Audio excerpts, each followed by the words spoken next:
আরে শ্রুতি, তো সব চাইতে বেস্ট ড্রেসটা পরে তুই কোথায় বেরোচ্ছিস? হায় হায় হায়, এই কোথায়? এই ড্রেসটা না সত্যি খুব পছন্দ। হ্যাঁ, আজকাল সবই জানতে পারছি। কোন কথা? এই তুই প্রথমে বললি শক্তি তোর সব থেকে ভালো বন্ধু, তারপর বললি সব থেকে তোর কাছে। কাল রাতে আমার চুল টানা চটকানো ধরন থেকে বোঝা যাচ্ছে যে শেষ পর্যন্ত যেটা দেখা যাচ্ছে সেটা হলো ইশক, লাভ, মহাব্বত। আচ্ছা, তোর মনটাকে তাকে দিয়েছিস? মন বোধহয় এভাবেই কাউকে দেওয়া হয়ে যায়। মন কাউকে দেওয়ার পরে জানা যায় এই মন কাউকে দিয়ে দিয়েছি। শুভস্য শীঘ্রম শুভস্য। মনে লেগেছে বড় দুলা, যখন দেরি করিস না, তাড়াতাড়ি ওর কাছে গিয়ে নিজের মনের কথা নিজের মুখে ওকে বলে দে। মা, তুমি আমার একমাত্র ভরসা। আমার যা বলার ছিল সব তোমায় বলেছি। এখন সব মা তোমার উপর। মা, তুই কিছু চিন্তা করিস না বৎস। মা তুমি আমায় কিছু বলছো? পেছনে তাকা, জানতে পারবি। হ্যাঁ, পিছনে? তুমি মাকে কি বললে? বিয়ের স্বপ্ন দেখেছি। কত লোক আসছে যাচ্ছে, কত লোক খাচ্ছে, নাচ গান সব হচ্ছে। কি সুন্দর সাজানো। বাহ বাহ শ্রুতি। আর আমি? তুমি? আমি দরজার কাছে দাঁড়িয়ে দেখলাম তুমি সেজে গুজে বসে আছো। তোমায় ঠিক লক্ষ্মীর মতো দেখাচ্ছিল, আর আমার দিকে চেয়েছে মুচকি মুচকি হাসছিলে। আমার বর? ওটাই তো ব্যাপার, সেটাই তো দেখতে পাইনি। আর সেই সময় তো ঘুমটা করে ভেঙে গেল, আর আমি তখনই দৌড়ে এসে মায়ের মন্দিরে হাজির। মাকে বলেছি তুমি যেন একটা ভালো বর পাও, ঘর পাও, আর যেন তুমি সুখে থাকো, আর সব সময় এমন করে লক্ষ্মীর মতো বসে থাকো, আর মুচকি মুচকি হাসতে থাকো। তুমি যখন মার কাছে আমার জন্য বর চেয়েছো, মা নিশ্চয়ই আমাকে ভালো বর দেবে। বিয়ের জন্য আমার কাছে কতজনের ফটো এসেছে। হ্যাঁ সত্যি? ফটো নিয়ে আমি তোমার কাছে এসেছি। দেখি দেখি। এই ছেলেটা চলতে পারে, কিন্তু কেন মেয়েদের মতো দেখতে, শাড়ি পরালেই হয়। আরে বাপরে, ভীষণ রাগী, কেমন করে আছে দেখো, এইভাবে আর কি।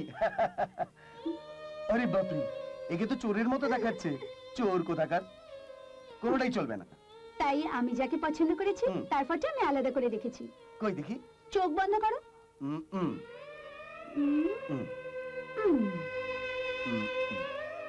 কি ভাবছো, চোখ বন্ধ করে তোমার পছন্দ জানতে পারবো না? আরে বাহ, এই হচ্ছে সেই ছেলেটা। শ্রুতি, তুমি যাকে পছন্দ করেছো সে কখনো খারাপ হতে পারে? হ্যাঁ সত্যি, তোমাকে আমি ভালোবাসি। আজই নয়, ছেলেবেলা থেকে। ছেলেবেলায় সেই ভালোবাসা বড় হওয়ার পরে আরো গভীর, আরো দৃঢ় হয়ে গেছে। তুমি পাশে না থাকলে নিজেকে ভীষণ একা লাগে। আমার মনকে বোঝাতে পারি না। সত্যি বলছি, তুমি আমার কাছে যতদিন ছিলে না, জানো নিজেকে আমি কোনোভাবে বোঝাতে পারিনি। তোমাকে ভালোবাসি সত্যি, আমি তোমাকে সত্যিই ভালোবাসি। সত্যি সত্যি। তুমি কি বলছো সেটা তুমি নিজেই জানো না। আমি যাচ্ছি, তুমি পরে এসো। সত্যি সত্যি।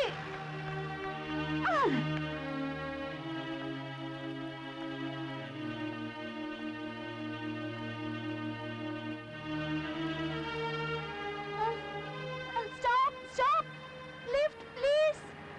Stop! Stop! আঙ্কেল, একটু আগে ছেড়ে দেবেন? নিশ্চয়ই দেব। আমরা আগে যাচ্ছি, ছেড়ে দেব। এসো, বসো।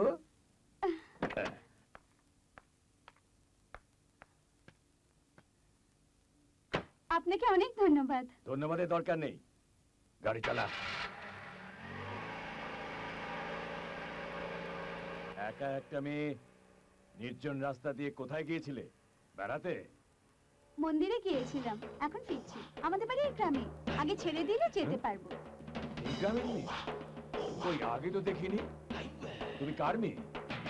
আমার বাবার নাম প্রতাপাদিত্য চৌধুরী। বাবা, এ হলো প্রতাপাদিত্যর মেয়ে, সে কিনা আমাদের গাড়িতে উঠেছে। না, তোর এই কথা আমি বুঝতে পেরেছি। চালা চালা।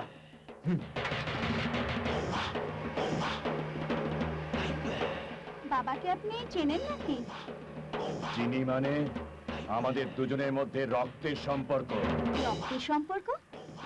আপনাকে তো কখনো দেখিনি, বাবাও আপনার বিষয়ে কখনো কিছু বলেনি। আপনি আমার সম্পর্কে কে হবেন? আপনাকে কি বলে ডাকবো আমি? আপনি এই পথে যখন যাচ্ছেন আমাদের ওখানে চলেন না কেন?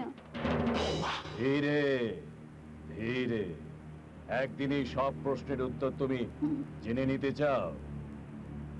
আজ খালি নামটাই জেনে যাও। প্লিজ, আপনার নাম কি আঙ্কেল?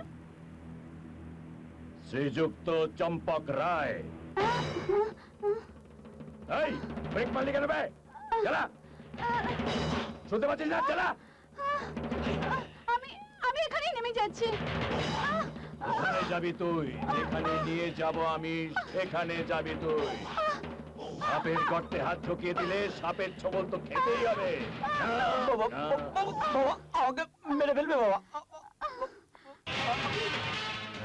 শ্রুতিকে গাড়ি থেকে নামা। শক্তি, চাপ।